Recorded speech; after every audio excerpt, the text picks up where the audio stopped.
ਸਤਿ ਸ਼੍ਰੀ ਅਕਾਲ ਜੀ, ਮੈਂ ਗੱਗਾ ਜੰਗੀਆਣਾ। ਤੁਸੀਂ ਵੇਖਦੇ ਹੋ ਰੇਡੀਓ ਪੰਜਾਬ ਟੂਡੇ। ਸਰਕਾਰੀ ਸਕੂਲਾਂ ਵਿੱਚ ਪੜ੍ਹ ਕੇ ਆਪਣੀਆਂ ਮੰਜ਼ਿਲਾਂ ਸਰ ਕਰਨ ਵਾਲੇ ਵਿਦਿਆਰਥੀਆਂ ਦਾ ਇੱਕ ਬਹੁਤ ਹੀ ਲੰਬਾ ਚੌੜਾ ਇਤਿਹਾਸ ਆ। ਇਸ ਇਤਿਹਾਸ ਦੇ ਵਿੱਚ ਇੱਕ ਹੋਰ ਨਾਂ ਜੁੜਿਆ, ਸ਼ੇਫਾਲੀ। ਸਾਡੇ ਨਾਲ ਮੌਜੂਦ ਆ ਉਹ ਕੁੜੀ ਜਿਹਨੇ ਇੱਕ ਸਰਕਾਰੀ ਸਕੂਲ ਦੇ ਵਿੱਚੋਂ 10ਵੀਂ ਕੀਤੀ ਆ। ਸਰਕਾਰੀ ਸਕੂਲ ਤੋਂ ਲੈ ਕੇ ਅੱਜ ਉਹ ਮਰਦਾਸ ਦੇ ਵਿੱਚ PhD ਕੁੜੀ ਕਰ ਰਹੀ ਆ। ਕਰਾਂਗੇ ਗੱਲਾਂ ਬਾਤਾਂ ਕਿ ਇੱਕ ਸਰਕਾਰੀ ਸਕੂਲ ਤੋਂ ਲੈ ਕੇ ਮਰਦਾਸ ਦੀ ਟੌਪ ਦੀ ਜਿਹੜੀ ਯੂਨੀਵਰਸਿਟੀ ਇੰਡੀਆ ਦੀ, ਉਹਦੇ ਵਿੱਚ ਜਾਣ ਦਾ ਇਹਨਾਂ ਦਾ ਕਿਵੇਂ ਦਾ ਸਫ਼ਰ ਰਿਹਾ। ਸਭ ਤੋਂ ਪਹਿਲਾਂ ਜੀ ਤੁਹਾਨੂੰ ਬਹੁਤ ਮੁਬਾਰਕਾਂ। ਥੈਂਕ ਯੂ ਜੀ। ਕੀ ਨਾਮ ਹੈ ਜੀ? ਸ਼ਿਫਾਲੀ ਸਰ। ਬਚਪਨ ਦੀ ਪੜ੍ਹਾਈ ਤੁਹਾਡੀ ਮੁੱਢਲੀ ਸਿੱਖਿਆ ਜਿਹੜੀ ਉਹ ਕਿੱਥੋਂ ਹੋਈ ਹੈ ਜੀ? ਸਰ ਮੇਰੀ 10th ਤੱਕ ਦੀ education government senior secondary school Kunnas district Barnala ਤੋਂ ਰਹੀ ਹੈ।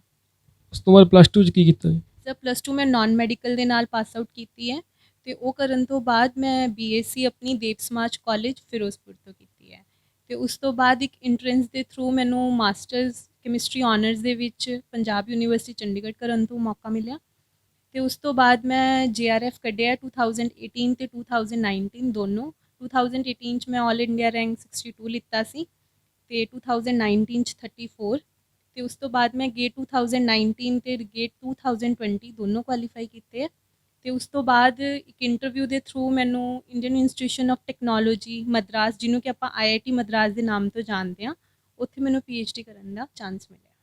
ਜੀ, ਕਦੋਂ ਕਲਾਸਾਂ ਸਟਾਰਟ ਹੈ ਜੀ? ਕਲਾਸਿਸ ਤਾਂ ਸਰ ਮਤਲਬ ਆਫੀਸ਼ੀਅਲੀ ਤਾਂ 31 ਅਗਸਤ ਤੋਂ ਸਟਾਰਟ ਨੇ ਗਈਆਂ, ਬਟ ਕਿਉਂਕਿ ਹੁਣ ਥੋੜ੍ਹਾ ਕਰੋਨਾ ਕਰਕੇ ਕ੍ਰਿਸਿਸ ਚੱਲ ਰਿਹਾ ਹੈ ਤਾਂ ਇੱਧਰ ਉੱਧਰ ਹੋ ਸਕਦਾ ਹੈ ਸ਼ਡਿਊਲ। ਤੁਹਾਡਾ ਆਪਣਾ ਆਈਡੀਆ ਸੀਗਾ ਇਹ PhD ਕਰਨ ਦਾ ਜਾਂ ਪੇਰੈਂਟਸ ਨੇ ਕਿਹਾ ਸੀ? ਨਹੀਂ ਸਰ, ਮੈਂ ਸ਼ੁਰੂ ਤੋਂ ਇਸ ਚੀਜ਼ ਲਈ ਓਰੀਐਂਟਡ ਸੀਗੀ। ਤੁਹਾਡੀ ਸਟੱਡੀ ਲਈ ਪੇਰੈਂਟਸ ਦੀ ਕਿੰਨੀ ਕੁ ਤੁਹਾਨੂੰ ਸਪੋਰਟ ਰਹੀ ਹੈ? ਸਰ ਬਹੁਤ ਜ਼ਿਆਦਾ ਸਪੋਰਟ ਰਹੀ ਹੈ, ਈਵਨ ਕਿ ਹਰ ਪੁਆਇੰਟ 'ਤੇ ਰਹੀ ਹੈ। ਉਹਨਾਂ ਦੀ ਸਪੋਰਟ ਤੋਂ ਬਿਨਾਂ ਸ਼ਾਇਦ ਇਹ ਚੀਜ਼ ਪੋਸੀਬਲ ਹੀ ਨਹੀਂ ਸੀ ਮੇਰੇ ਲਈ।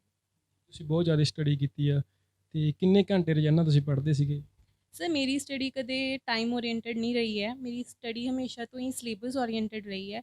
ਲਾਈਕ ਆਪਾਂ ਇੱਕ ਪੀਰੀਅਡ ਮਤਲਬ ਇੱਕ ਟੇਬਲ ਬਣਾ ਲੈਂਦੀ ਸੀ ਮੈਂ ਕਿ ਮੈਂ ਅੱਜ ਇੰਨੇ ਚੈਪਟਰਸ ਕਰਨੇ ਹੈ ਅਤੇ ਫਿਰ ਚਾਹੇ ਮੈਨੂੰ ਉਸ ਚੈਪਟਰ ਨੂੰ ਕਰਨ ਦੇ ਲਈ 10 ਘੰਟੇ ਲੱਗਣ, ਚਾਹੇ ਮੈਨੂੰ 2 ਘੰਟੇ ਲੱਗਣ, ਮੈਂ ਇੱਕ ਦਿਨ 'ਚ ਉਨਾ ਹੀ ਕੰਮ ਕਰਨਾ ਸੀ। ਉਹਦੇ ਨਾਲ ਮੇਰੀ ਆਊਟਪੁੱਟ ਅੱਛੀ ਰਹੀ ਹੈ। ਟਾਈਮ ਓਰੀਐਂਟਡ ਨਹੀਂ ਰਹੀ, ਸਿਲੇਬਸ ਓਰੀਐਂਟਡ ਰਹੀ ਹੈ ਤਾਂ ਕਿ ਰਿਵੀਜ਼ਨ ਵੀ ਚੰਗੀ ਤਰ੍ਹਾਂ ਹੋ ਪਾਏ ਅਤੇ ਆਊਟਪੁੱਟ ਵੀ ਅੱਛੀ ਆ ਪਾਏ। ਕਿਹੜਾ ਟੌਪਿਕ 'ਤੇ ਤੁਸੀਂ PhD ਕਰ ਰਹੇ ਹੋ? Sir spectroscopy, molecular spectroscopy. ਅੱਗੇ ਦਾ ਫਿਊਚਰ ਪਲਾਨ ਤੁਹਾਡਾ ਕੀ ਹੈ ਜੀ?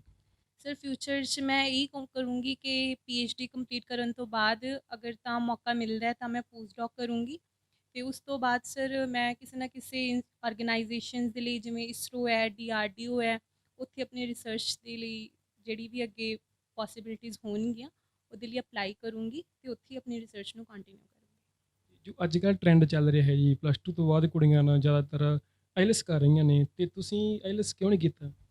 ਸਰ ਦੇਖੋ, ਕੋਈ ਵੀ ਫੀਲਡ ਮੇਰੇ ਹਿਸਾਬ ਨਾਲ ਮਾੜਾ ਨਹੀਂ ਹੁੰਦਾ। ਆਪਾਂ ਕਰਦੇ ਹਾਂ ਆਪਣੇ ਇੰਟਰਸਟ ਦੇ ਥਰੂ ਕਰਦੇ ਹਾਂ ਜਾਂ ਆਪਣੇ ਪੇਰੈਂਟਸ ਦੇ ਕਹੇ ਜਾਂ ਨਾ ਕਹੇ ਥਰੂ ਕਰਦੇ ਹਾਂ, ਬਟ ਮੇਰੇ ਹਿਸਾਬ ਦੇ ਨਾਲ ਆਈਲੈਟਸ ਕਰਨੀ ਬੁਰੀ ਨਹੀਂ ਹੈ, ਕਰਨੀ ਚਾਹੀਦੀ ਹੈ, ਕਰੋ।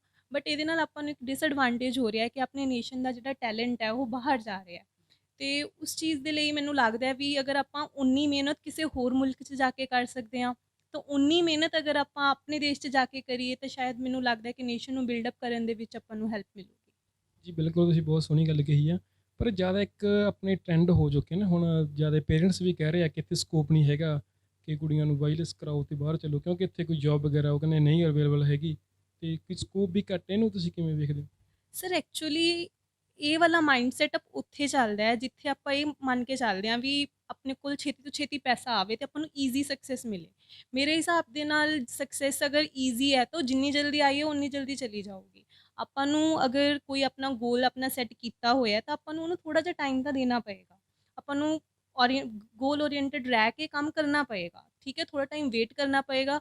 ਮੈਨੂੰ ਤਾਂ ਇਹੀ ਲੱਗਦਾ ਹੈ ਵੀ ਸ਼ਾਇਦ ਬੱਚੇ ਉਸ ਵੇਟ ਨੂੰ ਘੱਟ ਕਰਨ ਦੇ ਲਈ ਹੀ ਆਈਲੈਟਸ ਕਰਕੇ ਜਾਣਾ ਬਾਹਰ ਜ਼ਿਆਦਾ ਪ੍ਰੈਫਰ ਕਰਦੇ ਨੇ, ਕਿਉਂਕਿ ਆਫਟਰ ਦੈਟ ਉਹਨਾਂ ਨੂੰ ਈਜ਼ੀ ਜੋਬ ਮਿਲ ਜਾਂਦੀ ਹੈ।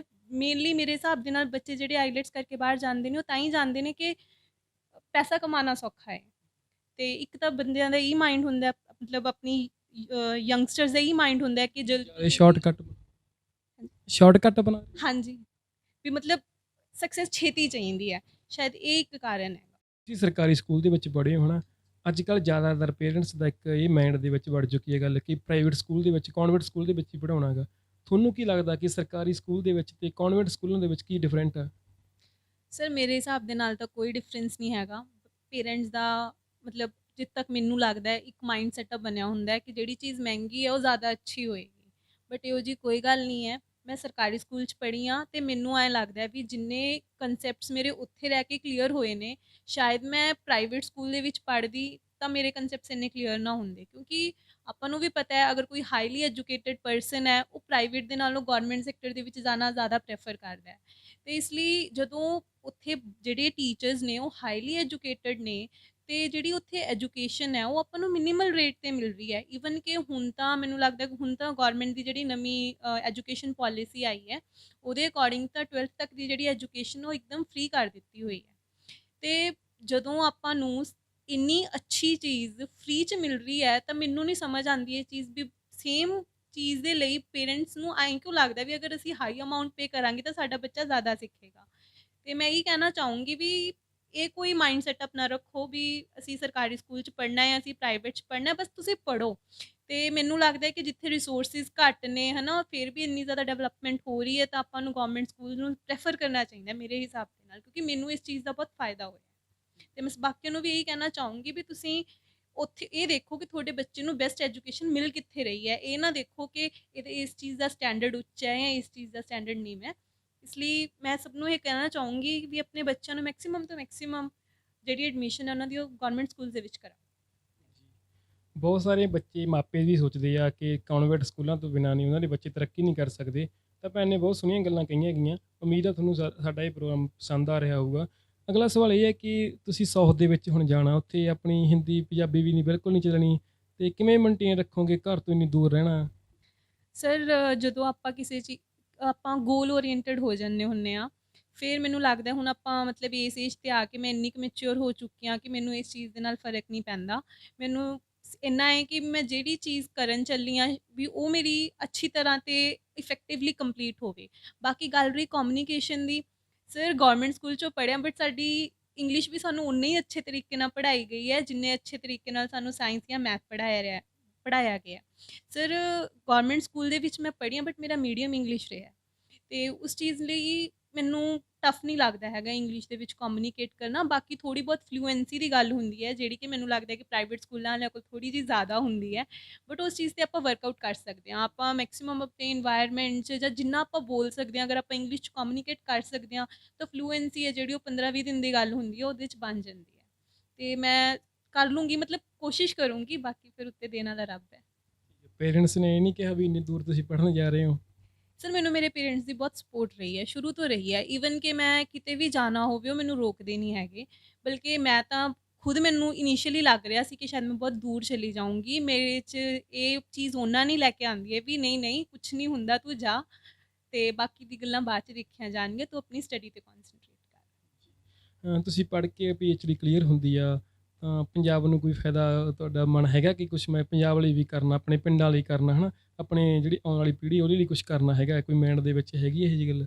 ਸਰ ਮੈਨੂੰ ਮੌਕਾ ਮਿਲਿਆ ਤਾਂ ਮੈਂ ਅਗਰ ਮੈਨੂੰ ਬਾਹਰ ਜਾਣ ਦਾ ਵੀ ਮੌਕਾ ਮਿਲਦਾ ਹੈ, ਮੇਰੇ ਕੋਲ ਸ਼ਾਇਦ ਓਪੋਰਚੁਨਿਟੀਜ਼ ਆਉਣਗੀਆਂ ਇਹ, ਬਟ ਮੈਂ ਕਦੇ ਵੀ ਉਸ ਚੀਜ਼ ਨੂੰ ਪ੍ਰੈਫਰ ਨਹੀਂ ਕਰੂੰਗੀ। ਮੈਂ ਆਪਣੇ ਨੇਸ਼ਨ ਦੇ ਲਈ, ਆਪਣੀ ਕੰਟਰੀ ਦੇ ਲਈ, ਆਪਣੀ ਸਟੇਟ ਦੇ ਲਈ ਹੀ ਕੰਮ ਕਰਨਾ ਚਾਹੂੰਗੀ। ਮੇਰੀ ਰਿਸਰਚ ਅਗਰ ਕਿਸੇ ਨਾ ਕਿਸੇ ਤਰੀਕੇ ਸਕਸੈਸਫੁਲ ਹੁੰਦੀ ਹੈ ਤਾਂ ਮੈਂ ਚਾਹੁੰਦੀ ਹਾਂ ਕਿ ਉਹ ਆਪਣੀ ਕੰਟਰੀ ਅਤੇ ਆਪਣੀ ਸਟੇਟ ਦੇ ਲਈ ਹੀ ਮੈਂ ਉਹਦੇ ਲਈ ਕੰਟਰੀਬਿਊਟ ਕਰਾਂ, ਬਾਹਰ ਨਾ। ਜੀ ਬਹੁਤ ਵਧੀਆ। ਅਜਿਹੇ ਹੀ ਸਟੂਡੈਂਟਾਂ ਦੀ ਪੰਜਾਬ ਨੂੰ ਸ਼ਾਇਦ ਅੱਜ ਕਿਤੇ ਨਾ ਕਿਤੇ ਲੋੜ ਆ, ਕਿਉਂਕਿ ਜਿਹੜਾ ਆਪਣਾ ਜ਼ਿਆਦਾ ਟੈਲੈਂਟਡ ਆ, ਜਿਹੜੇ ਬੱਚੇ ਆ ਜ਼ਿਆਦਾਤਰ ਉਹ ਬਾਹਰ ਜਾ ਰਹੇ ਆ, ਪਰ ਸਾਡੇ ਕੋਲੇ ਪੰਜਾਬ ਦੇ ਵਿੱਚ ਵੀ ਸਾਨੂੰ ਅਜਿਹੇ ਬੱਚਿਆਂ ਦੀ ਲੋੜ ਆ। ਅਤੇ ਇੱਕ ਲਾਸਟ ਦੇ ਵਿੱਚ ਤੁਸੀਂ ਕੋਈ ਜਿਹੜੇ ਸਰਕਾਰੀ ਸਕੂਲਾਂ ਦੇ ਵਿੱਚ ਪੜ੍ਹਦੇ ਆ ਬੱਚੇ, ਖਾਸ ਕਰ ਕੁੜੀਆਂ, ਉਹਨਾਂ ਨੂੰ ਕੀ ਮੈਸੇਜ ਦੇਣਾ ਚਾਹੋਗੇ?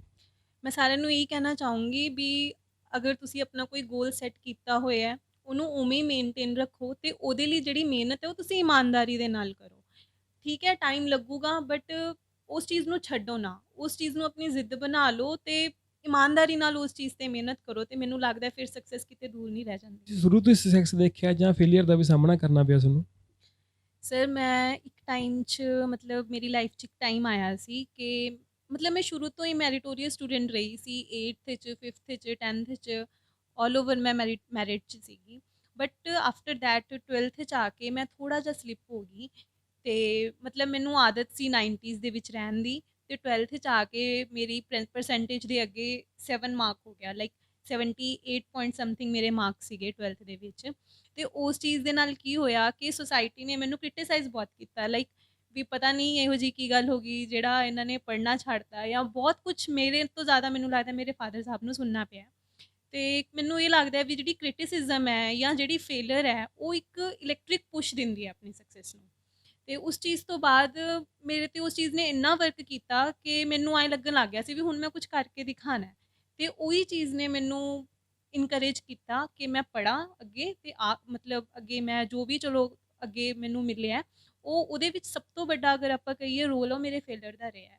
ਤੇ ਮੈਂ ਇਹ ਕਹਿਣਾ ਚਾਹੂੰਗੀ ਵੀ ਅਗਰ ਆਪਣੀ ਲਾਈਫ ਦੇ ਵਿੱਚ ਫੇਲਰ ਆਂਦਾ ਹੈ ਤਾਂ ਆਪਾਂ ਨੂੰ ਉਹਦੇ ਤੋਂ ਡਰਨਾ ਨਹੀਂ ਚਾਹੀਦਾ, ਬਲਕਿ ਉਹਨੂੰ ਐਜ਼ ਐਨ ਇਨਸਪੀਰੇਸ਼ਨ ਲੈ ਕੇ ਆਪਾਂ ਨੂੰ ਸਕਸੈਸ ਦੀ ਤਰਫ ਜਾਣਾ ਚਾਹੀਦਾ ਹੈ।